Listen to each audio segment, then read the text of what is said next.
তো গাইস আপনারা এখানে দেখতে পাচ্ছেন কমিউনিটি গাইডলাইন ভায়োলেশন। তো এটা আজকে 1 ঘন্টা আগে একটি লং ভিডিও আপলোড করেছিলাম টিকটকের মধ্যে। এখন এখানে এসে দেখি নোটিফিকেশন এসে গেছে। এখানে আমরা এখন নোটিফিকেশনটা দেখতে পাচ্ছেন অ্যাকাউন্ট আপডেট।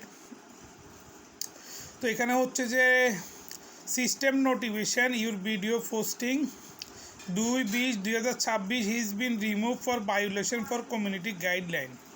তো আমরা এখানে ক্লিক করব।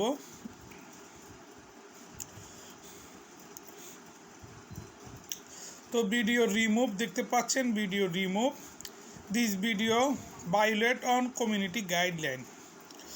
তো আমরা এখানে নেক্সটে ক্লিক করব।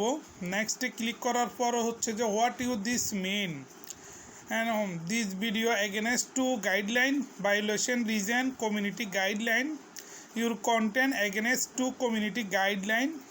তো আমরা নেক্সটের মধ্যে ক্লিক করব। তো এখানে নেক্সটের মধ্যে ক্লিক করার পর আছে what you can do submit a appeal view account status and read community guideline. তো 80 দিনের মধ্যে আপনাকে আপিল করতে হবে। 80 দিনের মধ্যে আপিল না করলে কিন্তু আপিল আর হবে না। তো আমরা এখনই আপিল করব, সেজন্য আমরা সাবমিটে আপিলের মধ্যে ক্লিক করব। সাবমিটে আপিলের মধ্যে ক্লিক করার পর আমরা এখানে দেখতে পাচ্ছেন সাবমিট করে দিব, আপিল সাবমিটেড। তো এখানে দেখতে পাচ্ছেন আপিল সাবমিটেড। তো এখানে দেখতে পাচ্ছেন appeal in a review.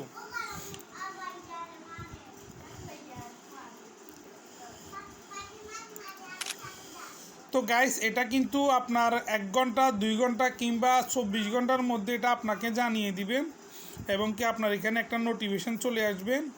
Notification চলে আসলে আপনারা বুঝতে পারবেন। আপনাদের যদি প্রবলেম চলে যায় তাহলে এখানে ভিডিওটা শো করবে, যে দেখতে পাচ্ছেন 1 ঘন্টা আগে দিছি ভিডিওটা, remove for violation community guideline. তো এটার জন্য আমার ভিডিওটা এখান থেকে আমরা ক্লিক করলে আমাদেরকে আবার আগের জায়গায় নিয়ে যাবে। দেখতে পাচ্ছেন সাবমিট অ্যান্ড রিভিউ মধ্যে পড়ে গেছে। তো ভিডিওটা আপনারা এভাবে আপনাদের প্রবলেম সলভ করতে পারবেন। Thank you for watching this video.